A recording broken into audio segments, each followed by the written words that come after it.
Next up, I have the pleasure of inviting on stage Mr. Mohammad Aurangzeb, the Minister for Finance and Revenue for the Government of Pakistan, for the keynote address. Sir, could you please join us? Honorable Prime Minister, Excellency Dr. Fahad Al-Turki, Chairman, Arab Monetary Fund, Dr. Anita Zaidi, President, Gates Foundation, Cabinet colleagues, Governor, State Bank, Karan Das, CEO of Vikas, ladies and gentlemen, Assalamu alaikum and a very good evening. It's a real pleasure to join this important event where we are launching the Buna-Raast connectivity project.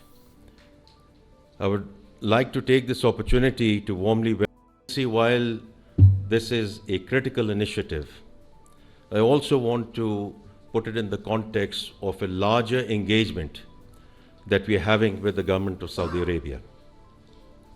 When we were under Prime Minister's leadership, we attended the World Economic Forum in Riyadh. We were greatly appreciative when Excellency Al-Tuwajri mentioned Vision 2030 for Government of Saudi Arabia. And that was obviously launched back in 2016.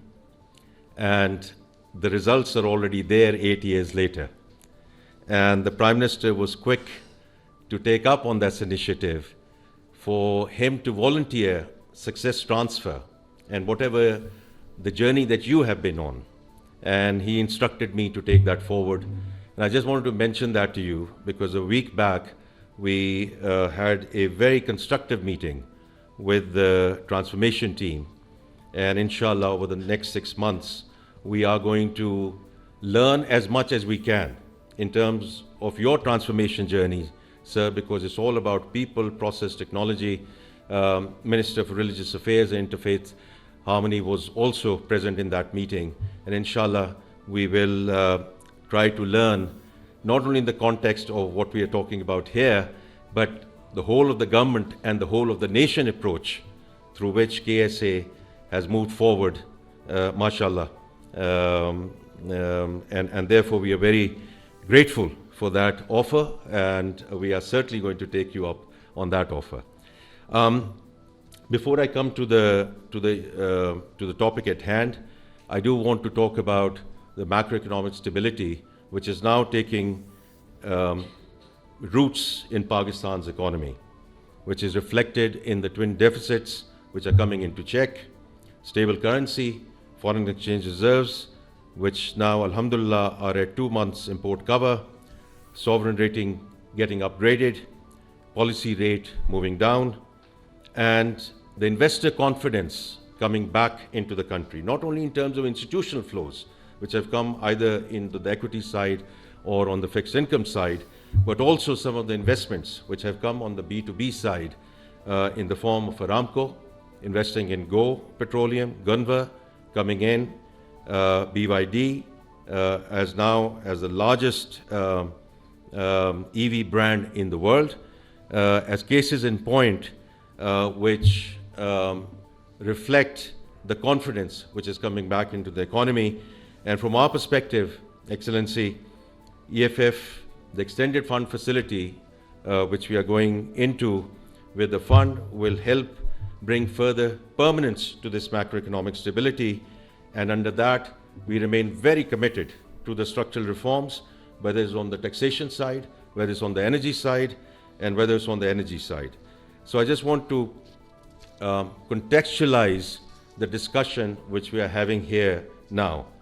Now, the remittance flows are a lifeline for any country, and they're certainly a lifeline for Pakistan. In the last fiscal year, these workers' remittances grew by 11% year on year compared to the previous fiscal year. And I was with the governor this morning, and that positive trajectory continues into July. And we had about $3 billion of remittance flows in the month of July. And this is obviously a function, because these things don't happen overnight.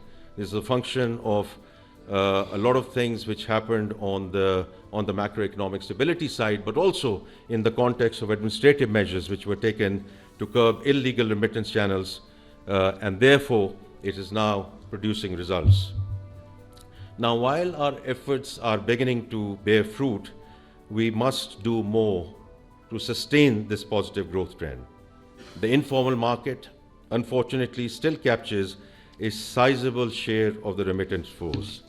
Addressing this challenge is a key priority for the reducing economic leakages. Dr. Neeta, as you just mentioned, and I was hearing you, and you're absolutely right. Digitalization is not an end in itself. It's a means to an end. It brings transparency, it brings client friendliness, and it certainly helps reduce the leakages in the system. And leakages are not just in the context of remittances. ये जो leakages का कारोबार है, हमने इसको ख़त्म करना है. And you have been hearing the Prime Minister repeatedly saying, whether these are leakages in our remittance flows, whether these are leakages in our tax system, and whether these are leakages in our power system. We call it leakages, but all of this is ultimately about corruption. And it's about people, process, technology. And we'll need to combine all of these as we go forward, because that's how this economy has to go forward, including the remittance discussion that we are having now. So that's why today's event is so important. The Buna-Raast connectivity project holds great promise, and it ticks so many boxes. And I'm not going to go into that. I had a long speech which I had written, but Vikas has talked about it in great detail. Then Governor State Bank has talked about the upsides. Dr. Neeta, you mentioned that in terms of how imperative is this initiative, and we make the synergistic agenda make work, because by reducing complexity and the cost, it provides obviously an attractive alternative to formal and otherwise informal channels like Hawala and Hundi. And what I've been told is that it will add additional $6 billion, which in itself is very promising, and I think is the right thing to do. The only thing, Vikas, which I don't agree with is the time period that you have given to me, which is 5 years. So I think the Prime Minister will also maybe talk about it. It's not going to happen in 5 years, my friend. Okay, very good, because I think it's important that we do get and materialize this upside, because it's out there, and we have to bring it into the formal channel. It doesn't need and shouldn't require 5 years, and I'm sure you'll hear from the Prime Minister himself as well. The other thing is about financial inclusion, Dr. Neeta, and fully appreciate what you said, also with respect to the diversity agenda and the fact that a lot of these remittances are being sent by women, so you're absolutely right. Another thing from my perspective, also in the context of my previous career, in terms of the compliance agenda, in terms of anything that you bring back into the formal channel, KYC, AML, sanctions, transaction monitoring. This is what is going to keep the country on a sustainable path and track vis-a-vis staying on the right side of FATF, because we never ever want to go back onto the grey list. And this is going to be a very critical component of that as we go forward. So I think it ticks so many boxes, and a lot of speakers from our perspective are ready, willing, able to support, help, assist any way we can. And I not only speak on behalf of the Ministry of Finance, but whole of the government, and I'm sure the Prime Minister will speak about it as well, because we have to make it successful. I would like to again thank the Honourable Prime Minister that he has graced this occasion, but I know how important this is for him vis-a-vis digital Pakistan and our reform agenda. And it combines a lot of these things together. I would like to congratulate Governor Sahab Aapko, the State Bank of Pakistan, also putting us on Raast, because these are the payment rails through which this connectivity is now coming through. Also through the Arab Monetary Fund, Excellency. We are very grateful to you. And of course, Karandas, on this partnership. And this partnership with the government, as you've said, Vikas, is multifaceted, but certainly for this, and Dr. Neeta, for the generosity that has always been shown by the Gates Foundation for funding it.